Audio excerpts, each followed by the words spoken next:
time it is.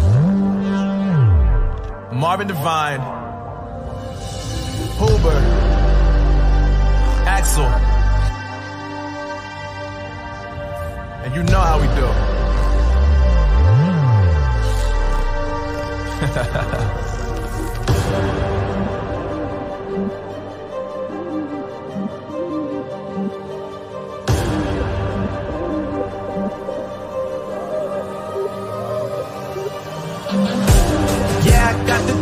Yeah, I got the juice. Whip game cool, make them look like cool. Always play it cool, that's the biggest rule. Fuck it, what they doing, keep on doing.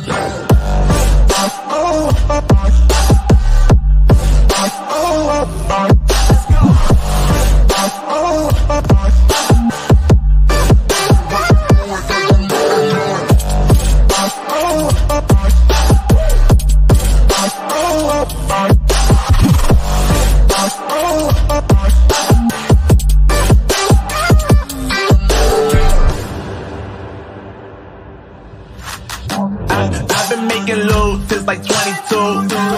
Ask me how I made it right here in the booth. I'm always pursued cause of what I pursue. That's greatness, yeah, I gotta make it, I got things to lose. Boy, wanna get in my crew, but you can't get in my crew.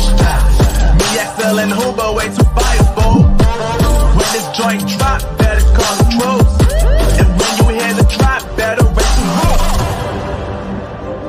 Better raise the roof.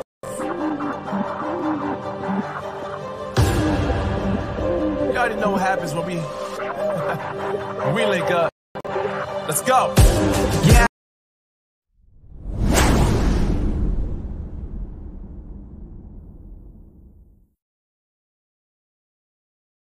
Y'all ready for this? Yeah.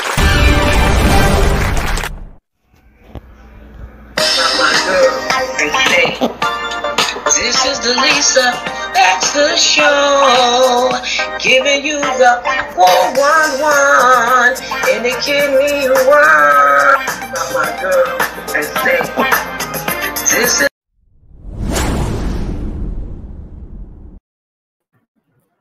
Hi guys, how are you? Happy Sunday, happy Sunday, happy Sunday. Wow, we almost into September now. And we went through the whole summer and everything, and we have survived some of the craziest stuff, even with COVID. So I am not going to prolong anything. I just love you guys and appreciate y'all sharing this night with me, my last night. So keep praying for me. I'm praying for you guys. And I wanted y'all to hear a slide that Jared A. Brown put together for me. I gave him some pictures and he hooked the sister up. I ain't mad at you. He's my brother from another mother. Let's see that slide. Come on now. Woo!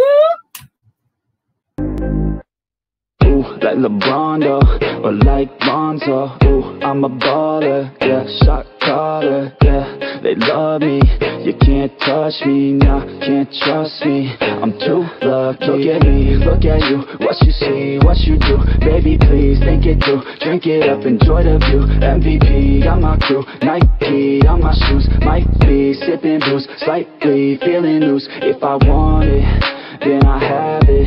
Got a nice wrist, causing damage, just like I planned it. I'll be damn rich. Have a chef in the back, make a sandwich. Oh, she got it all, I just want it all, baby, we could ball, you just gotta fall, I could be your man, paying for your tan, I'm your biggest fan, you said this your jam, yeah. Oh yeah, I'm living up life like a baller. I'm living like white, like I'm Walter. She always call me, I never call her. Oh yeah, I'm living. Wow. Thank you, Jay. You know, that's my first time seeing it. I couldn't open it. Wow. Oh, man, that's a lot of my journey. All the summer, all the different types of health fairs, job fairs, and street fairs I went to, my transplant, being on dialysis, you know, getting my arm repaired, all kind of stuff.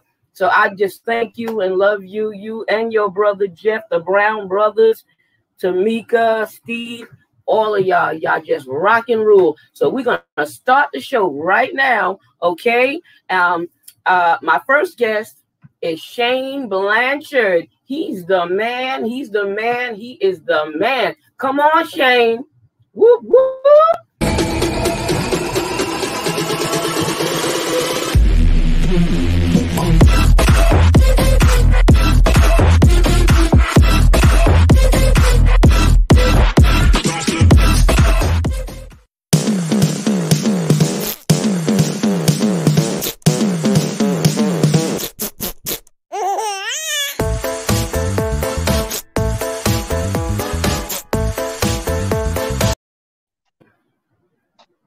Hey, Shane, Hey. Welcome to the Lisa Baxter Show.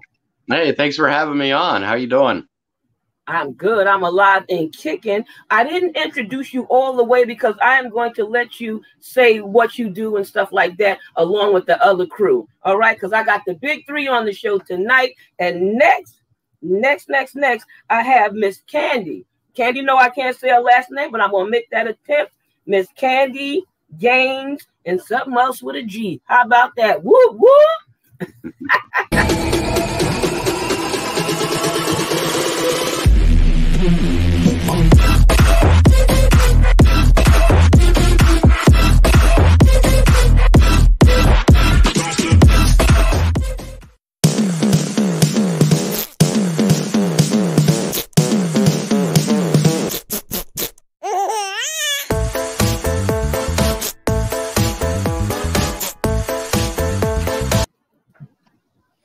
Hi, girl. everybody.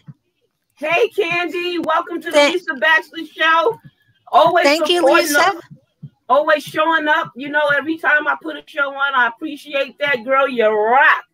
My next guest, I know you do. Come on here. I ain't mad at you. My next guest is Tamara Walker McCoy.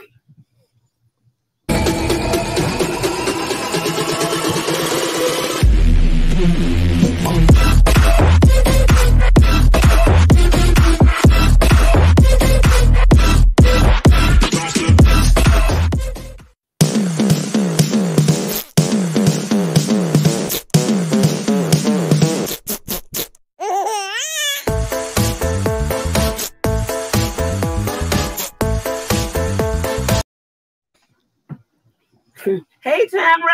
Welcome to the Lisa Baxter Show. Uh-oh. Hey, Lisa.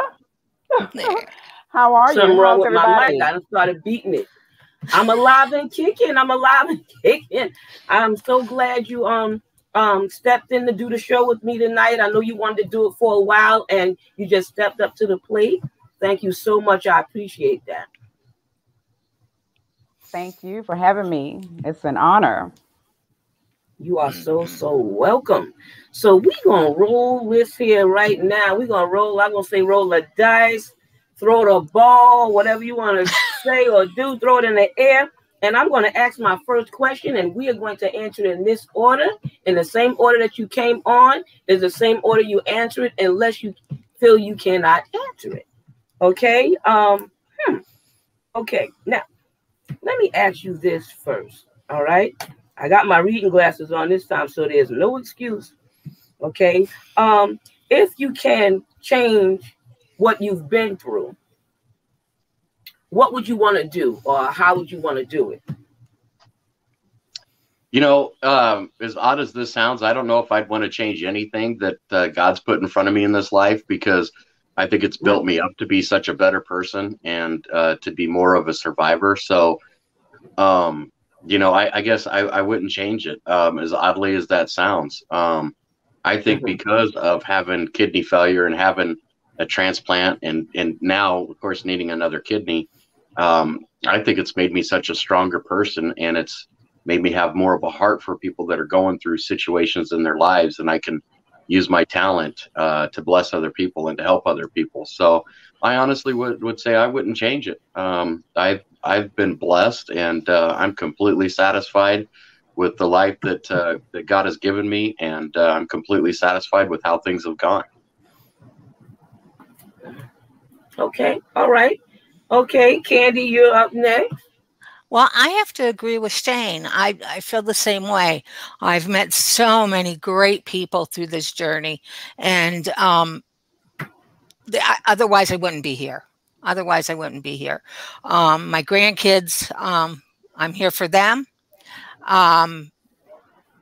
You know, mostly, but some of the complications, I might give those back. But other than that, I couldn't be happier. Wow. All right. All right. That's wonderful. Wow. I'm surprised. Okay. Miss Tamara. Yes, I'm going to agree. I'm going to have to agree with everyone else. I would not change a thing.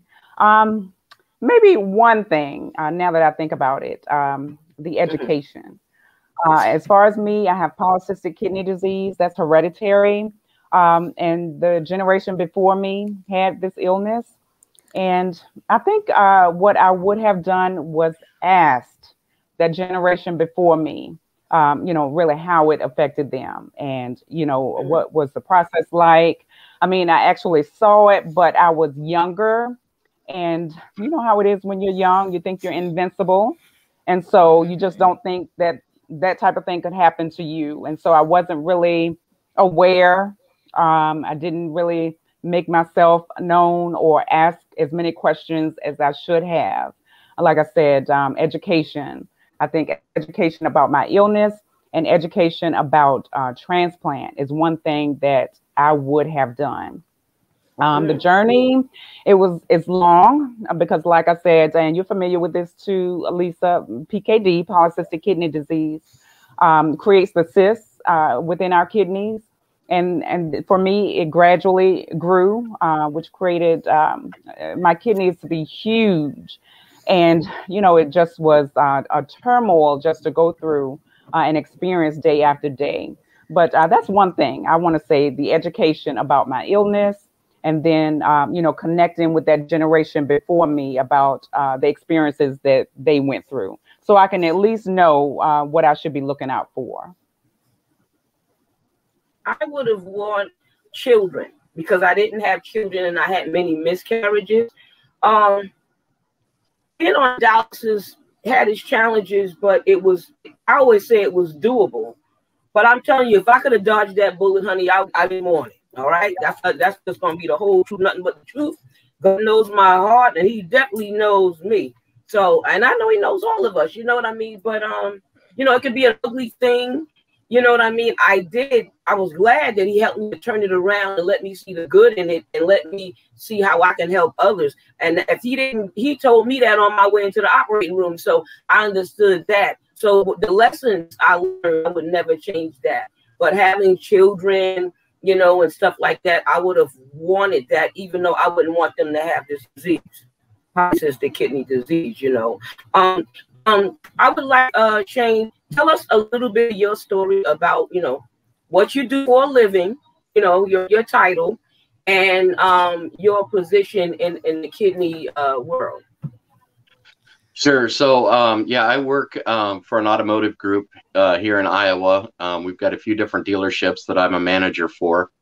And so, you know, I take a leadership role in that, and I absolutely love my job. I've been in the business for 25 years now, so I absolutely love it. Kidney disease I've had ever since I could remember, I guess. Well, not since I kind of remember a time before kidney disease. And I had my first transplant when I was 22 years old, and that lasted 25 years. And then now I'm in a situation where I need another kidney transplant, so I do home peritoneal dialysis.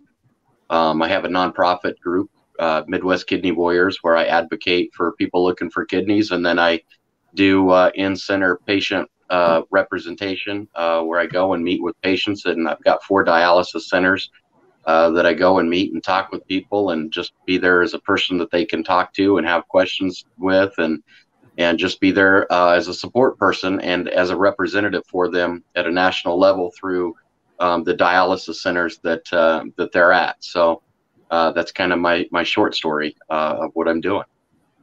Wow. Well, that's powerful. That's powerful. That's great. You know, it's good when you have a passion for it and you love what you do. I really love being a mentor. I love being an advocate, you know, and, you know, a health ambassador and all of those wonderful things. You know what I mean? I'm not mad at you. What about you, Candy? Tell us a little something. I came upon this at a late age, had no idea. I had a fractured ankle, and 6 weeks later, I was in kidney failure. My husband found me non-responsive. I have since learned that I was in Camp Lejeune in the years that they had contaminated water there.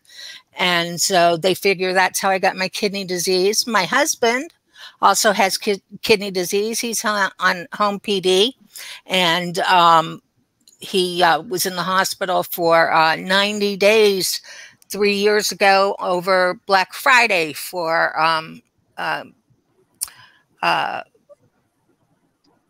encephalitis, uremic encephalitis. And then just this last March, my daughter, our only child, she donated her kidney to a non-related donor because she couldn't match my husband or I, and it was a pediatric patient from the local children's hospital. So I've been a caretaker, I've been the mother of an organ donor, and I've received an organ myself. So pretty good. Wow. Covered all the tracks. Excellent, excellent. You were also a scrub nurse, wasn't you? I was a scrub nurse for 36 years, most of it while I was in the Navy. I did teach for 15 of those years. And then right before I had to get out of the Navy, or not out of the Navy, out of the civilian world, because I can't shake and do eye surgery. It's not compatible. So I had to retire. And so now I'm retired from my third job at the age of 60. Wow. Wow. All right now. Hey, you got to have some time for yourself. It's good to work hard. I mean, that's sometimes it. So I have two jobs at one time. But so now it's kidney work, and I recently went back to school for a degree in theology. So that's right. You told me that. Whoop whoop. Good for you. Good for you. Good for you. And happy birthday, Shane. Belated birthday. Thank you. Yes. Yeah. You're welcome. What about you, Tamara? Well, I'm an author of Medical Bill from Heaven, a book that is paperback and also ebook version. You can find it online. So I just published this book last year, 2020. And so that's one thing that I added to my list. And this is where, again, I share my experiences with polycystic kidney disease, the removal of both my native kidneys, and that's due to renal cell carcinoma or kidney cancer, and then getting the call for a deceased kidney donor transplant in 2014. So I'm also working in the kidney and transplant community, an advocate with American Kidney Fund, where we share our experiences with our elected officials, our leaders who make laws for us, and also with Georgia Transplant Foundation. I'm a peer mentor where we mentor others who are pre-transplant and then some who are already transplanted, just to, give encouragement and just offer our experiences somewhat like a guide. And also, like I said, a kidney health coach with American Kidney Fund. So I'm doing all of those things. And also I'm a mother. I have 2 sons, but they're adult sons. And I also care for my mother. Now, here's where I take on the role as a caretaker. She has dementia, and she also is really ill. So she needs 24-hour care. So myself and my sister and we have a CNA that comes by. But yeah, I do all of those things. We wear all of those hats, and we're so grateful to be alive and to share our experiences. Wow. Exactly. Excellent. Excellent. Wow. Well, I know what it is to be a caregiver. I've been that 3 times with my husband and both of my parents. So I do understand that. I used to be a home attendant years ago before I was a social worker or anything of that nature. But what would you say is painful about this journey? I mean, if you had anything painful, you know what I mean? Anything painful about this journey, would you say? Yeah. Candy? I would say that just not knowing and not being able to tell people why you're disabled or why you're sick, because you don't look sick. So to explain the whole disorder. So don't sit next to me in a plane and ask me something like that, because you're going to hear the whole 3-hour plane ride about kidney disease and how to avoid it. But it's just the things that people don't know. And I didn't know. I was on the surgical side of the house. I didn't know anything about medicine. I did, but not a whole lot. So it was quite a shock when they told me I had a creatinine of 17. I was going on dialysis immediately. Yeah. I'm like, no, I should be dead. But I'm not. I tell you. So the good Lord has something for me to do, so I'm trying to do it. Beautiful. All right. Well, I'm sorry. I'm glad that you gotten through your pain, because you're still smiling. A lot of times with pain, you know, every time you think of it, you might grit your teeth, but you're not doing that. So to God be the total glory. To God be the total glory. Exactly. You know? Well, Shane, you look like you was itching to talk. What's going on? Good. Tell me. I was just gonna say what's more not really painful physically, but more of a pain in the butt is is the dialysis treatments. You know, that's the part that is tough. You know, I was doing in-center hemodialysis 3 days a week, and so you know that part of it, I hated it. I hated those days because I was no good. On Monday, Wednesday, Friday, I would go in at 6 a.m, and then when I was done, I would sleep my whole day away. So, you know, I would lose pretty much half of a day. Yeah, because when I was doing in-center hemo, you know, I was so tired afterwards. Now that I'm doing peritoneal, things are a lot better, but the only pain in the butt there is I got to do it for 10 hours a night. So, you know, if I want to go out and watch a movie or go eat dinner or something and go out and do something like, I can't do that stuff because I got to be getting my machine set up at 8 o'clock at night so I can be to work at 8 o'clock in the morning. So that's more of the pain for me, where it's pain in the butt is the dialysis. So that would be my answer. Okay. Oh, so going was the pain. Being there, having to do it is your pain, did you say? Yes. Right. Uh-huh. Oh, okay. You know, some people said it's the needles. Some people would say a lot of different things, but that's what you said. So I'm not mad at you. I understand. Wow. Yeah. I mean, the needles and stuff, I mean, they give you stuff to numb up the arms and everything. So it's not as bad as you'd think it'd be, but it's more of the pain because of the time that you're losing, you know, from having to do the treatments. And that's what sucks. You're losing valuable time with family and friends and things like that, you know, that you could be spending other time doing things. Wow. It's interesting how we having different answers. Okay. T, what about you, Tamara? Well, I'm going to say, well, for me, I was uprooted from my home in Virginia, 300 miles away to where I live now, currently in Georgia, to a small town, and that's to be near my supportive family. So for me, also, I agree with Shane, the physical pain, all right, dealing with your illness and then dialysis and all the treatments. But for me, having to be uprooted, I moved, and that's my whole life uprooted. And also, like I said, I have sons as well, and they were younger then.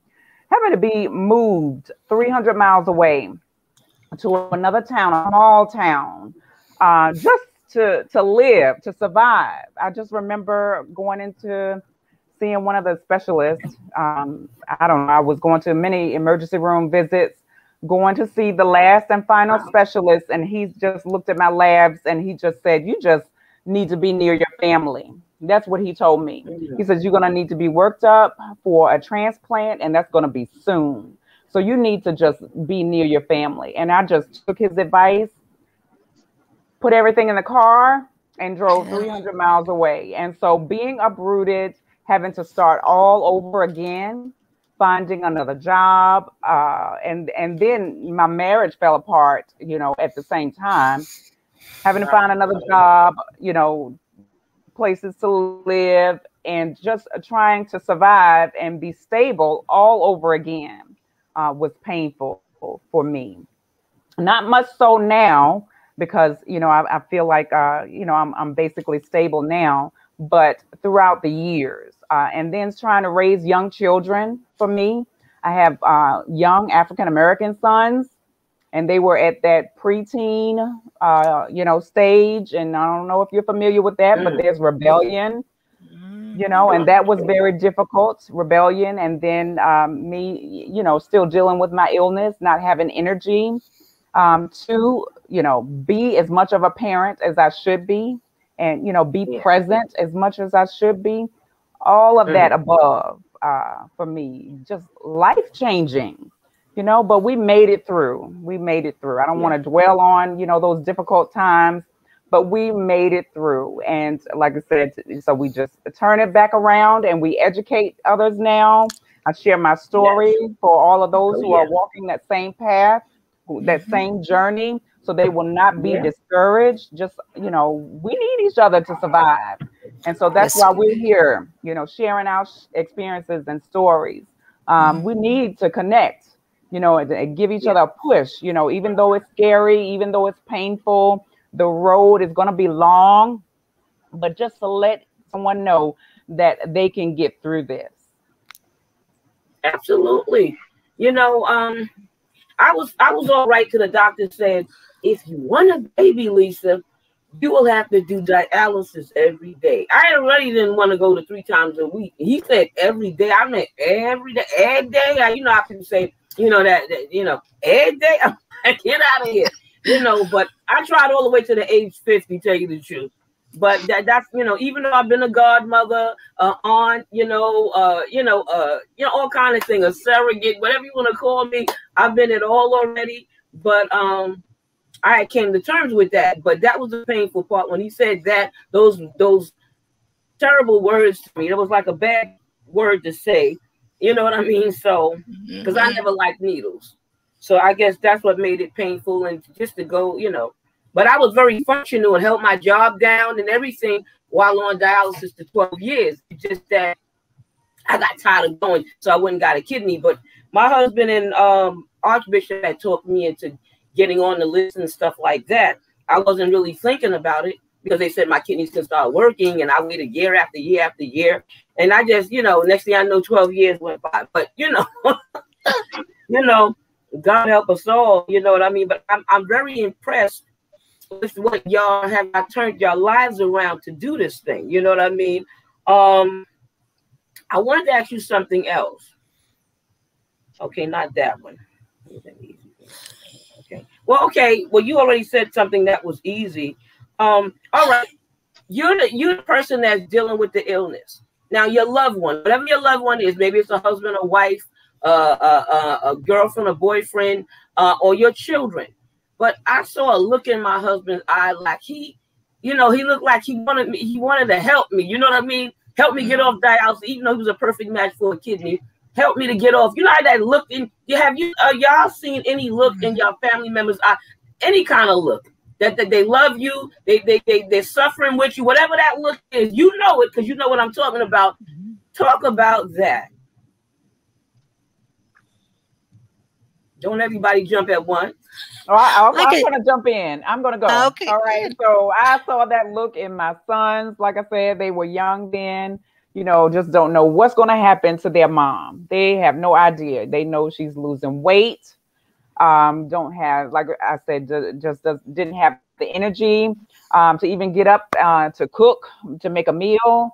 And then after I had both of my kidneys removed, I had to rely on them to help, believe it or not, to wash me, and they were young then. And so I saw the pain in their eyes, just not knowing. And then the disbelief, like what happened to our mom, what happened to our thriving mom who does everything.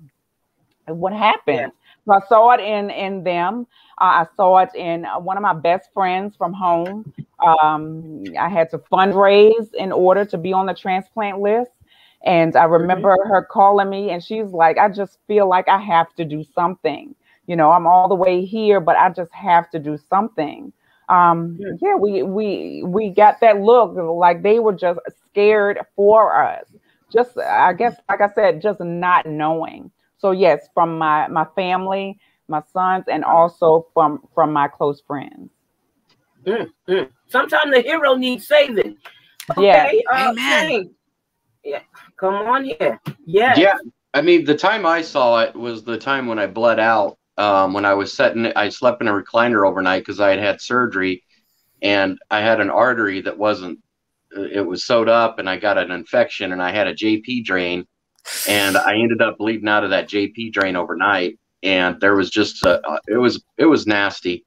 And I couldn't stand up or walk because I was so weak because I lost so much blood, and I was just laying in a puddle, and they had to call an ambulance for me. And I just remember sitting in the chair looking at my mom because I was at my parents, and my mom there's this, I don't know, frightening look on her face. My dad was a Vietnam veteran. He's seen all kinds of stuff, and just the look on his face is just, it was, I felt bad for him. I wasn't worried about myself. I was more worried about them at that time. But that time they had to call an ambulance for me. That was the time I saw it in their eyes.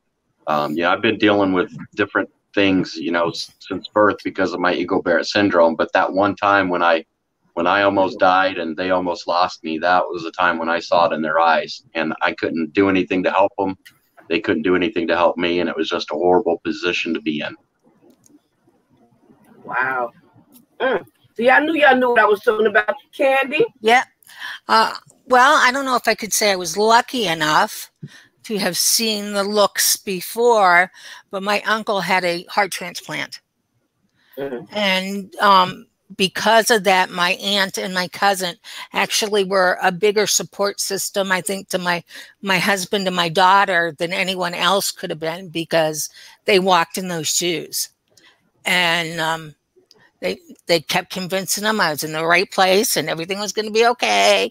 And, it's just one of those things, people just look at you like, what do you think you're doing? You think you're privileged or something? No, I don't want to come here every 3 days a week,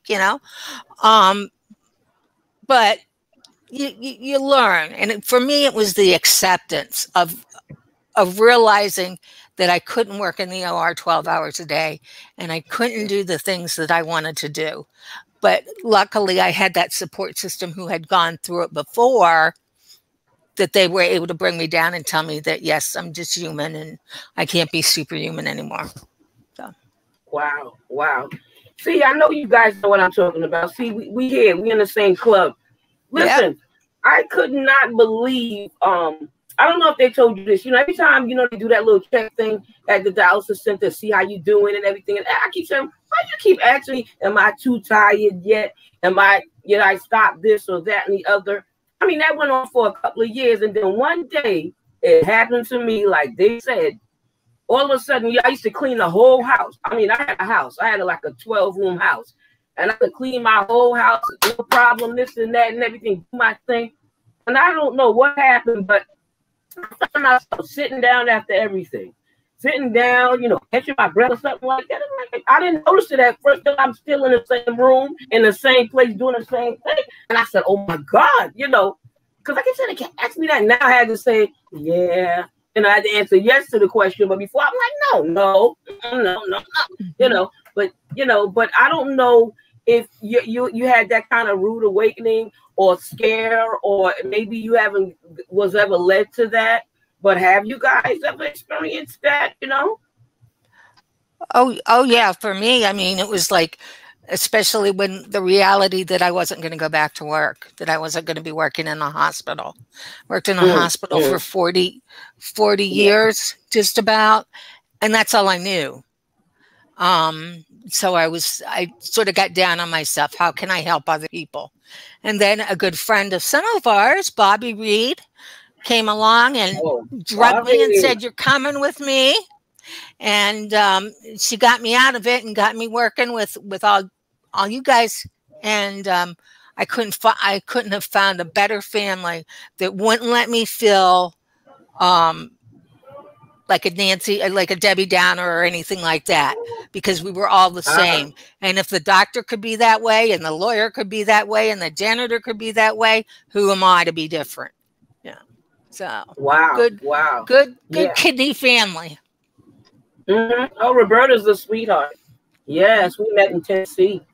I ain't mad at the AAKP. I was getting an award that year, not 2015.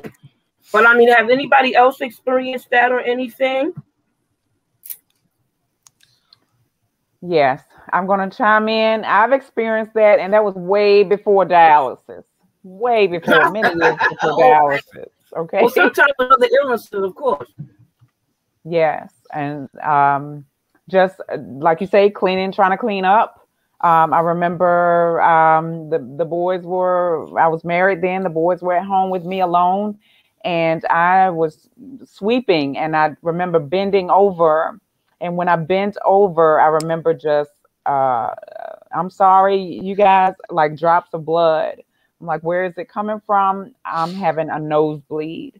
And so that nosebleed turned into profuse bleeding. And the kids were so scared that they ran next door to my neighbors and got my neighbor, and the neighbor called, 911 or the ambulance for me. But that happened to me more than once. That happened to me twice there at that same home where I lived. And the kids, they were just too afraid to be alone with me because, something else could happen. But yeah, that's happened to me a lot before.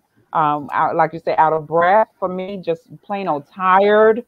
With PKD, with polycystic kidney disease, there's pain in the abdomen and sometimes in the back. Yeah. And then just not being able to sleep at night, just up all night long, staring at the wall, and then trying not to, disturb everyone else. We don't want them to have that we're going through. But yes, definitely. Have you had ever the cyst burst? I know mine had burst. The kid hit me in the stomach, and mine had burst, and I started bleeding and carrying on, and I'm like, oh my God. It's scary. It's a scary thing. It's a scary thing for me, and then like anyone else who is around you. But yes, that's happened to me a number of occasions. And like I said, that's why the doctor told me I need to just be near my family. And so, it definitely helps to have others, caring there for you. Okay. Shane, you have anything to add? I forgot the question because I got caught up in what they were talking about. Oh, okay. Okay. Well, I'll tell you this. Let me ask you this, because I think I went over a little bit, and I'm gonna. He said I could go over, so I am gonna go over. But I wanted to ask: did your illness, has it ever affect intimacy? I don't know about you. It affect intimacy as far as I was married 23 years with my husband, and we both were fine when we got married. Everything was wonderful and rosy, and I was the one who got sick first. He got sick second. We both took care of each other. But all of a sudden, I didn't notice how slowed down it got, but it wasn't so much that, the fact that I had to learn not to be intimate with, I had got the dialysis days. I wasn't thinking of that. You thinking you could do any and everything, because you look like you're really married to your old life when you're not. You got a new life that you got to adjust to, and you think you could just do everything you was doing before like nothing's happened. Like you can't fool a flight of steps. But has that ever happened to any of you? If you don't mind me asking the same, if you don't want to answer it, I never make anybody answer nothing they don't want to on the show. It did happen to me, but it happened. Sorry, Shane. But my husband had cardiac congestive heart failure first, so it happened to him first. So it was just something we learned to get around with. A lot of prayer, a lot of why us, and Beautiful. I mean, you can't let everything throw you away or destroy your marriage, and that's not what you got married for, but it does bring you closer together, and it's a sweet thing. I ain't mad at it. September 26th, it'll be 40 years. So woo, 40 and a half. All right now. Good number. Congratulations. Thank you. Good number. Anybody else care to answer that? Well, I mean, I've been single for about 6 years, and I've been dealing with kidney disease for about 3.5 years. Since I've been dealing with kidney disease, I haven't cared to date because, and maybe this is an awkward way of thinking, but I don't want anybody falling in love with me, and then I die, and then they're you know, and then they're without me. So I have not got myself in any situations to be with anybody. So I've kind of kept the dating away from me and have not got involved. I would absolutely love to find someone to spend the rest of my life with, but I don't know what that's going to entail until I get a kidney. So I've just stayed away from it because I don't think it's fair to the other person. It'll work out in God's time. It will. Just like you said about how he has your life, he can make it where somebody will be there for you. I mean, people throw that stuff in my face too, you know, but I had an excellent husband in life. I mean, I don't have to be married 100 times to know, you know what I mean? You haven't experienced that yet. So, I mean, that's a whole different thing. But listen, I mean, you'd be surprised what people can deal with. I'd be saying, you know, I was glad that my husband saw all the good stuff before things got bad. You know what I mean? Before I had 100 lumps on the arm, you know, before stuff got a little older than what it was, you know. So I thank God that he saw the beautiful. But, you know, I remember his home attendant once said, she said, looked at our wedding picture and she said, "That's your husband?" I said, "Yeah, don't he still look like that?" I said, "Maybe when I'm looking at him, he just looks the same to me." You know what I'm saying? But I couldn't believe that at first. And I didn't even know that about myself when I started getting real black and dark from dialysis and stuff. So, you know, you just don't know how people see you or how they looking at you. But, you know, at least the one that loves you still love you, no matter if you're bald-headed or whatever's going on with you. Sean Go, you know, blind, you know, I've been a lot of stuff. You know? That's it. God help me, you know, but I'm sorry, anybody else. Don't worry, I'm going to end the show, but I'm enjoying y'all. This is a great conversation. Lisa, I want to chime in before you end it. You know, and everything. I want to chime in, Lisa, before you end it. No, go ahead. I want you to chime. Yeah, I want to answer your question. All right. So, and I also want to. I've been trying to put it out there, you know. I want to respond also to Shane. All right. I love this it. life that we get is a gift. All right. And we are living especially those who are post-transplant, after transplant. This is our second life, our second chance at life. All right. And everybody does not get that chance. All right. And so we don't want to succumb to our circumstances. You don't want to give in, you know, to those feelings that may be negative. Or just like you say, you don't want to give yourself because something may happen. We're given a second chance at life so that we can enjoy this second chance. All right. Because back then, years ago, there was no hope for me. I was thinking to myself. And now I look back, hindsight, you know, I should have been looking forward to the future. And so we don't want to, each day is a gift. You know, we don't want to let our living be in vain. We want to live and experience our life. You know, the second chance at life. You want to connect to any and everyone who is willing to connect to you. Yeah, we want to share our experiences, and then we want to share love. Love is an amazing thing. We want to, you know, share friendship. You know, we want to have someone, a confidant that we can talk to, and they won't go blab and tell everyone else. We want to live this life. So I beg you, Shane, you know, to just reconsider that, connecting. You don't have to date, but just, you know, connect with a friend and make them your best friend, you know, and live this here life. You know, when everybody doesn't get this chance, we want to live this here life. That's all I want to say. But I do. Okay, I was going to answer your question. So I do. You know, I'm not married anymore, but you know, dating. I'm still dating. Experiences. We're still human. We're still human, and so you know, we still want to connect that intimacy with others. And so I want to say back then when I was on dialysis, definitely I would, you know, try to work my way around the dialysis schedule because you're extremely tired. I was after the treatment. But, you know, like I said, it's an amazing thing. And just like you said, Lisa, and we're blessed to have that intimacy to share with others. And yeah, I'm dating. So that's all I'm going to say about that. Oh, okay. Well, I do appreciate, y'all being transparent and open about your life, your work, your ministry, your volunteering role, all of your roles, your married roles and everything, because nobody has to tell it. It's not always easy to get people to come on, even though it's been a 12-year journey and 2.5 years I was with Urban Health. I'm telling you, you guys are rock, y'all rule, and y'all just wonderful. Is there anything I forgot? Because before I end the show, I just like to know, what do you want the people to take from your life?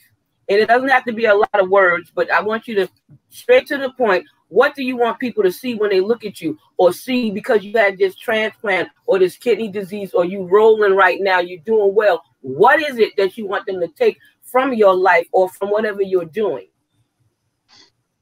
That I lived life and made a difference in other people's lives. I left the world better than when I was in it, from the people around me and the impact I've made on others. Wow.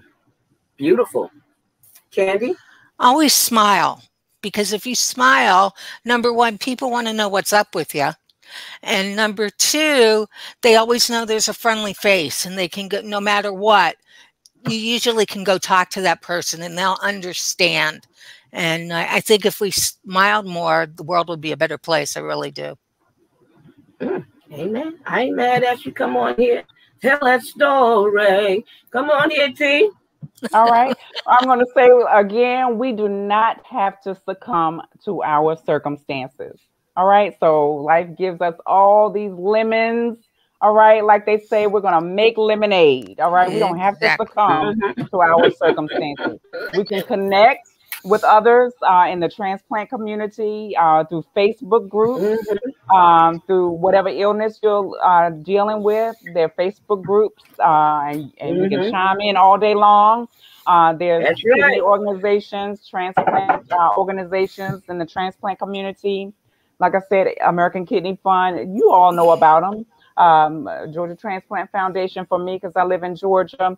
But just connect to those so you can get involved. Support groups, they're encouraging webinars, all of these, other people that you can meet who are dealing with the same thing that you're dealing with. It helps.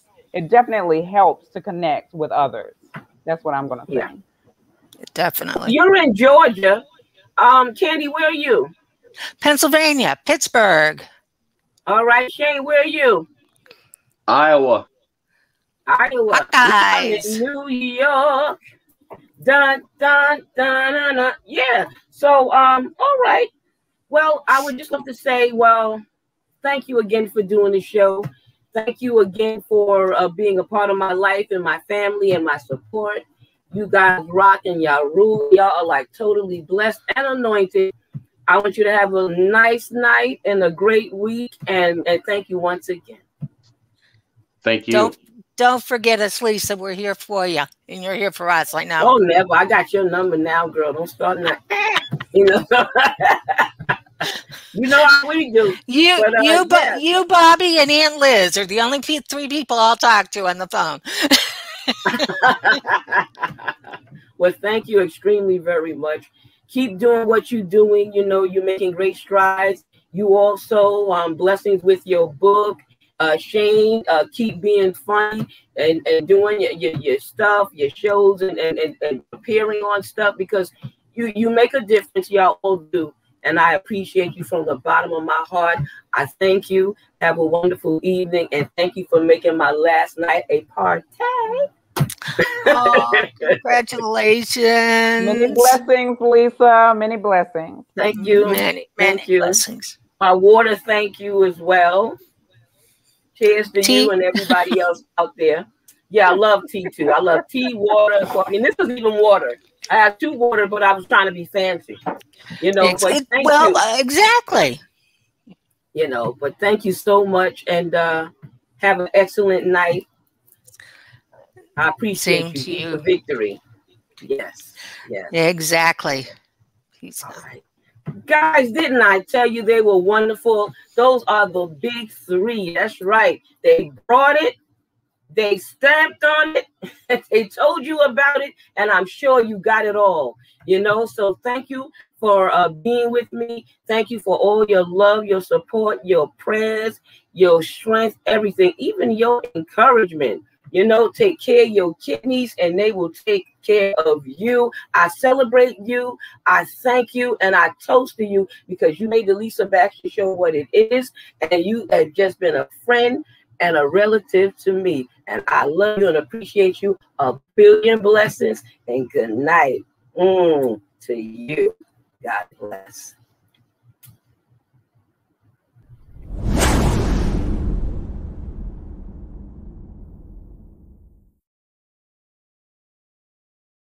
Y'all ready for this?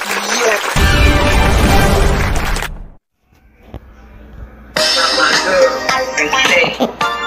This is the Lisa Baxter Show, giving you the 411 in the kidney world. About my girl and say, this is.